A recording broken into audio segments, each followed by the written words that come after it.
Couldn't be a better place to go for a nice walk on a sunny early spring day than Strawberry Hill. This is a conservation land owned by the town of Ipswich. It has a nice little island, a Marsh Island. At one end, that's Smith's Island, and then another little island over here. So maybe about a mile of trail. So let's go for a walk. Informational sign tells the history of Strawberry Hill. Strawberry Hill is the knoll that's right back behind us on the way. We'll walk past it. It was owned by the Wendell family. Theodore Wendell was a very well-known artist who lived here in Ipswich. And after about 1915, his family began a little estate out there, and they expanded it. So Daniel Wendell actually took an historic house that was an old hotel that was on South Main Street and another house on High Street, and kind of recombined them into a beautiful, really imaginative first period house that's sitting on the knoll there. That's private property, so when you're here, don't take the driveway to the house, but we'll take the path that runs right alongside it, which was part of the property that was made open space by the Wendell family. On the sign here, some other information. You always want to watch out about ticks. And by the way, we'll be passing over some wetlands when we get down to Smith's Island. And so time your visit when you come here for low tide, and that's exactly what we're doing today. By the way, behind us is the Captain John Smith house, built about 1740. And my good friend Bill Sargent lives in that house, and he wrote really an awesome book, The House on Ipswich Marsh. That's the house. When I first came to Ipswich, Bill already lived here, and one of the first things I tried to do was find places to go for walks. So Bill was leading nice walks out to Smith's Island, which was associated with the family farm. So I want to just give a heads up to Bill. Nice book. You can still find it on Amazon or local bookstores. Over here on the right, wetland. Those are Phragmites. They're an invasive species, actually, but the sound you're hearing is the red-winged blackbirds. Also some other birds chirping up in the trees. There's often a lot of robins here, especially in the winter. I was really surprised to see how many robins live down here. That was a red-winged blackbird.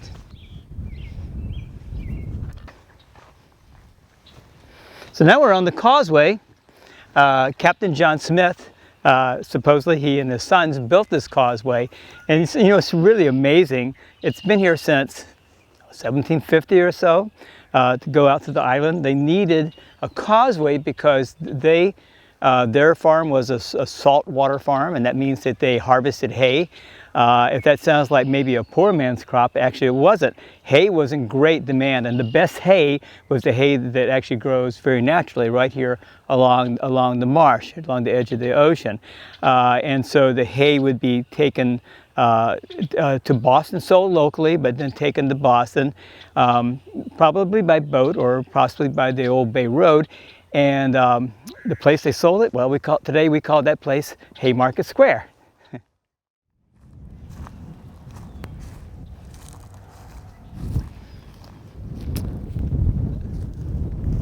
This is a tidal creek.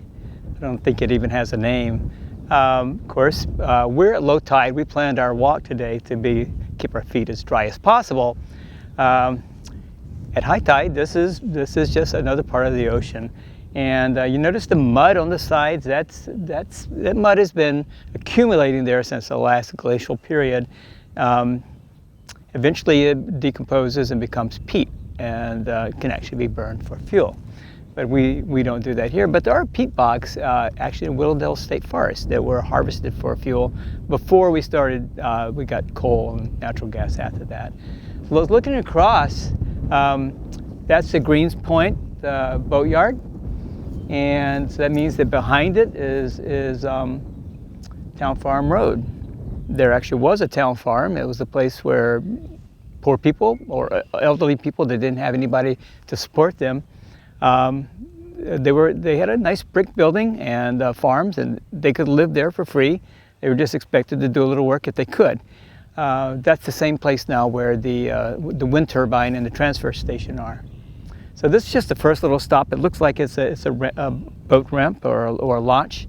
And now we're going to keep on our way to Smith's Island.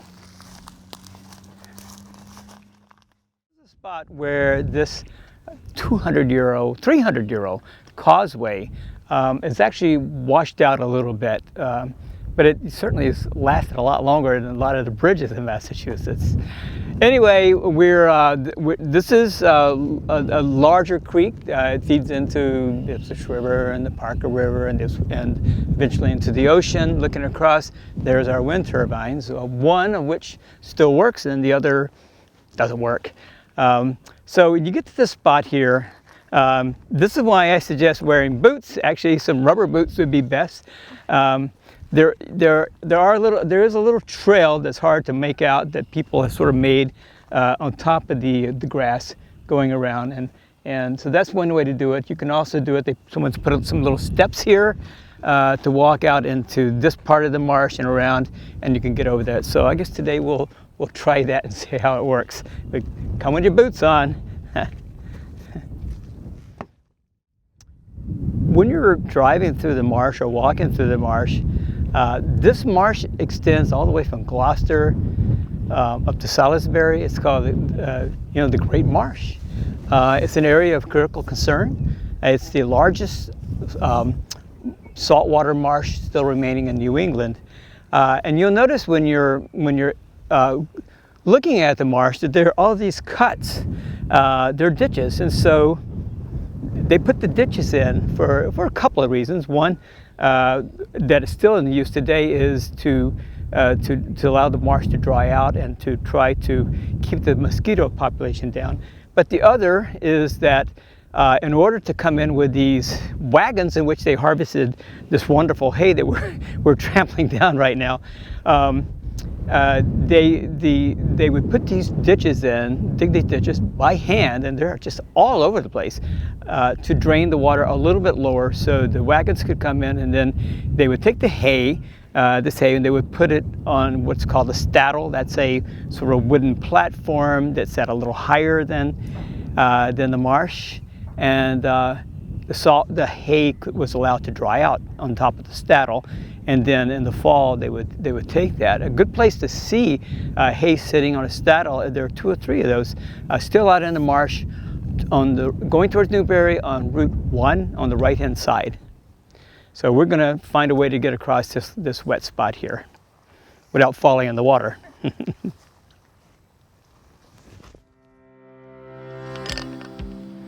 So we made it. We're at Smith's Island. It's a beautiful park, is what it is. Even has a bench. It's high enough that it doesn't get wet, but it has a wonderful view.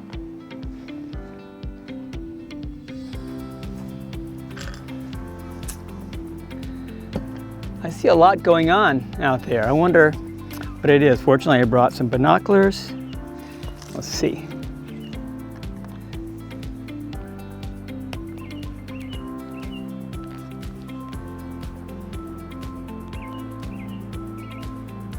Oh yeah, so there's a boat and there's a clammer. These are wonderful clam flats. Can you imagine what would have happened if that nuclear plant had gone in instead of going to Seabrook, and all that hot water was discharged into our clam flats?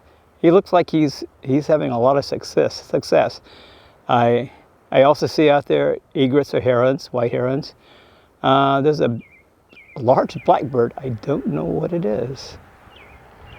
Looking across, a couple of water towers, and looking in the direction of Raleigh. If you go further around, you're looking towards Plum Island. So we're looking at across the way here. There's the Great Neck water tower. Eagle Hill is right around the corner, right over in there, and you can see some of the houses up on the highest spot on Great Neck. In a month or so, all of this will be just a lush green with new grass.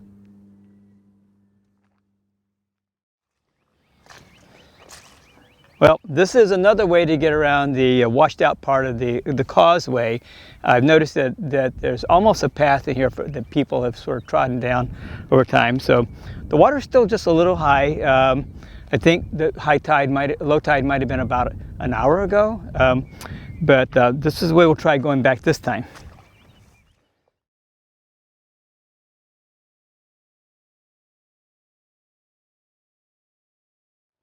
We're back to the bench that was on our way soon after we got started, and as you recall, I pointed out the trail that goes across the private driveway and then to this little island over there. This is a really small island. Now when I look at Google Maps, it says, it doesn't have a name for that, it says that there's another island called Baker's Island, but this is called the Baker's Island Trail. So it's a short little walk, and I think when it's the tide is down, like it is right now, that's a pretty nice walk. But we're not going to go there today because I've got a surprise for you. We're doing a twofer today. Across the street from Strawberry Hill is a place called Greenwood Farms, and it has a wonderful 1696 house, more salt marsh and more marsh islands. So that's where we're headed right now. This was the home of the Paine family, and Robert Paine was the ancestor in Ipswich. He deeded some of his land to the town for Little Neck, he and his brother William Paine, and that became the land that supported the schools. That's why we have FEFIs, or the little schools of Ipswich. This was their farm. It was a saltwater farm again, just like the Smiths. They raised hay. So the trustees of reservations own it now. There's a nice trail going around the historic Paine House, which we're going to visit. The trail goes out along the edge of the marsh and back across a beautiful field. So let's go for a walk.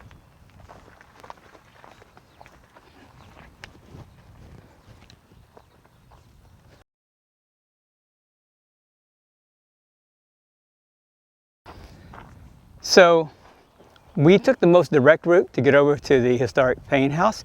But I want to mention that there's another trail that goes right along and then beside the stone wall. You can see it right over here. It's a mowed trail. So if you want to just add a little bit of easy walking to your hike here at the Greenwood Farm, do that first, and then you come to this spot here where we're going to walk over towards the Paine House.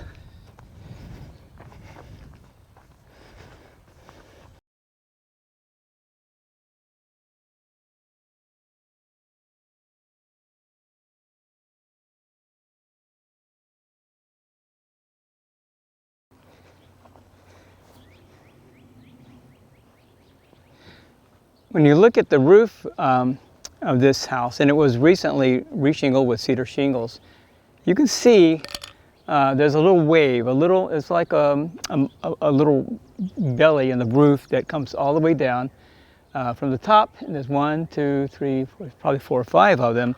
And that tells you that it was built in the traditional early method with what they called principal rafters, really wide rafters, not like the 2x10s or so that we use today, but these are beams, and connecting the rafters, which are usually something like 8 or 10 feet apart, would be purlins. That's another, basically like a beam that were tied into it, and then the roofing is laid longitudinally. In other words, the boards come down the roof instead of the way we would do it today with boards of plywood going across rafters. We build them 16-inch on square today. But that's the way houses and even barns were built into the 19th century before modern framing came along. So this has one of the steepest pitches that I've ever seen. Let's go take a look at see what we can see inside. There's not really any light. The house is not occupied, but the trustees open it from upon occasion. This is the rear. The salt boxes were added.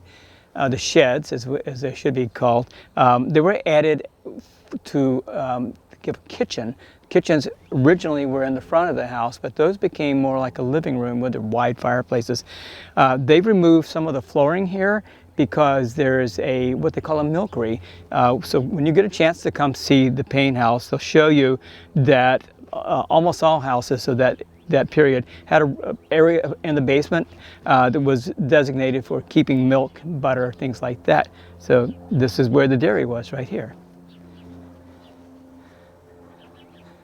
Some of the windows are open, and we'll show you a few photos that I've taken in the past. This is the left side of the house, and it would have been called the parlor. The parlor was the private quarters where you might have the owners of the house might have had their bedrooms. There were other rooms upstairs, and those would probably have been for the kids. The windows you see on this house are what are referred to as cottage windows, and you notice that the windows go right up to the edge of the roof. There is a wooden gutter here on this one. That is typical of early houses. Later on, a frieze board would have been added in houses that are built maybe 150 or 200 years later. The doorway is actually probably would be later. This is certainly not a first period doorway, but during the Georgian, Federal, and Greek Revival period, doorways like this were added to many of the older houses.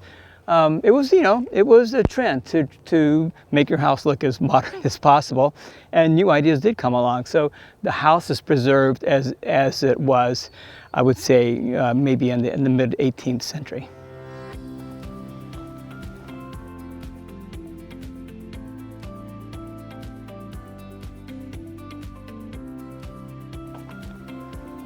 So this is an interesting sign. We're standing, it seems like, quite a bit above the high water mark, but the sign says that the mean high water mark reached this spot for the first time in November 17, 2079. So I don't understand that, because 2079 hasn't happened yet. So, but this is it's called the Trustees Remembrance Trail. So that is probably a projection of what's going to happen with sea level rise.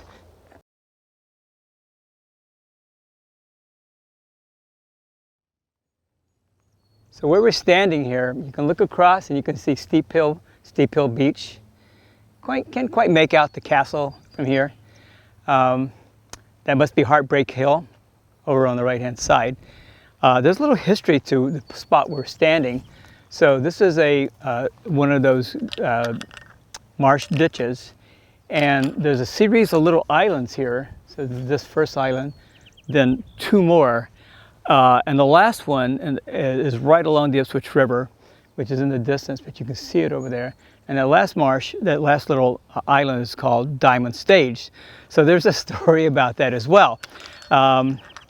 Originally, before Jeffreys Neck Road was built, the Paines actually had a road from Ipswich coming across. It went on East Street and then on Newmarch Street. It sort of bore to the left on what's now called Arrowhead Trail. It crossed the marsh. There were bridges there, and that was the road to their house. Later on, they realized that was unsustainable because it was so wet, and they built a causeway, which is now Jeffreys Neck Road. But that road actually continued as a primitive, very crude road past the Paine House. It came across here. It's very hard to see now, but there are some remnants of what were the footings for the bridge. Went to this island, then took another little footbridge or cart bridge to the next two islands to Diamond Stage. So there's a story also of why Diamond Stage, which you can see on the Ipswich River, has its name. Around 1640 or 50, a couple of men came to Ipswich from the Isles of Shoals. They were fishermen.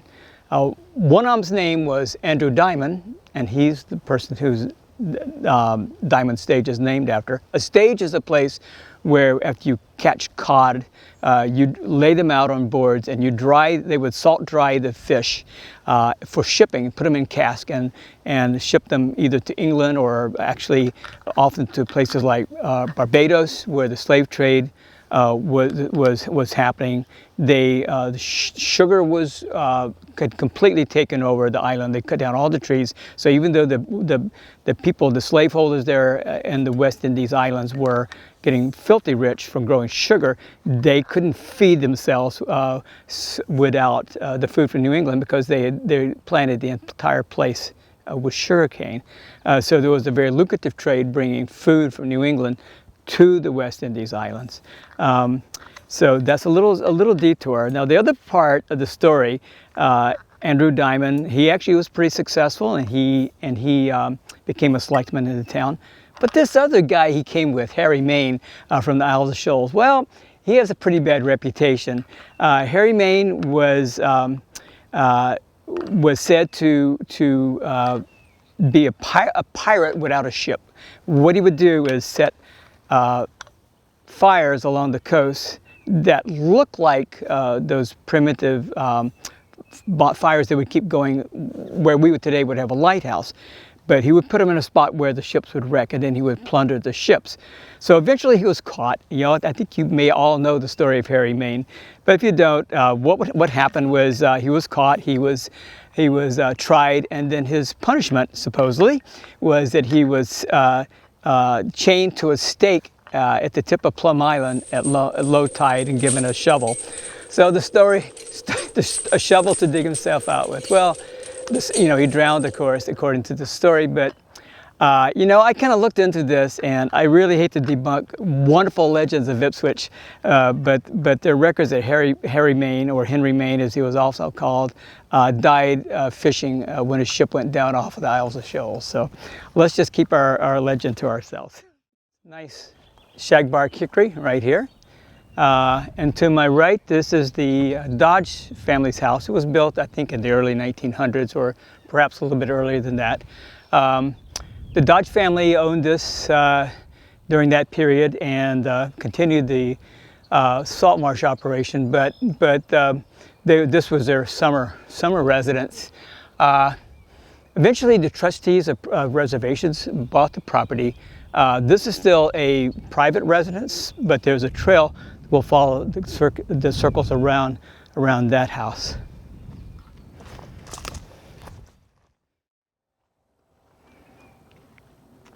This is a little side trail. We're on a loop. We passed the Dodge house, and this loop eventually will take you back to the driveway that we used to enter Greenwood Farm. But I've never been down this trail, so let's go find out where it goes. This is certainly worth a little side trip. That's another island, another coastal island. Probably connects to the mainland, and if we go back behind, you would get to New Marsh Street. Matter of fact, you can see a couple of houses there. It might be Arrowhead Lane. This is a stream emptying in at low tide and eventually getting to the ocean.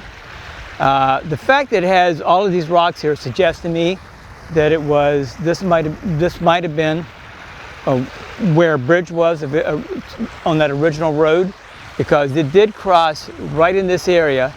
So that's probably the remnants of that old bridge. And then right over there is a similar kind of structure. So one of the two is probably, we're on that path. So this is actually the original road to Jeffrey's Neck that the Paines built before Jeffrey's Neck Road was built. We're just a few feet over from the spot that I just looked at and thought maybe it might have been the original road across over to New Marsh Street. But this certainly has an embankment. A bridge would have gone right across here, connecting over in that direction, and then you see the stone walls right along here. So it followed that stone wall. So this is the old road, and now it's the path that at Greenwood Farm. How cool is that? So thank you for joining us on this nice early spring, warm summer-like weather. It's fortunate for us in Ipswich that we have so many natural places to go. I've never lived in any place like this. Something like 55% of the land in Ipswich is conserved. When we were over at Strawberry Hill, that has a preservation agreement, conservation on all of that land. Even the house over there, the Stark House, has a preservation agreement. And then here just across the street, Greenwood Farm is owned by the trustees of reservations. You can tell today we're listening to the birds. We're watching spring do its very first showing And without places like this, Ipswich wouldn't be the special place it is. So we have a lot more places to go on Destination Ipswich, and to see more about these places, visit my site, historicipswich.org.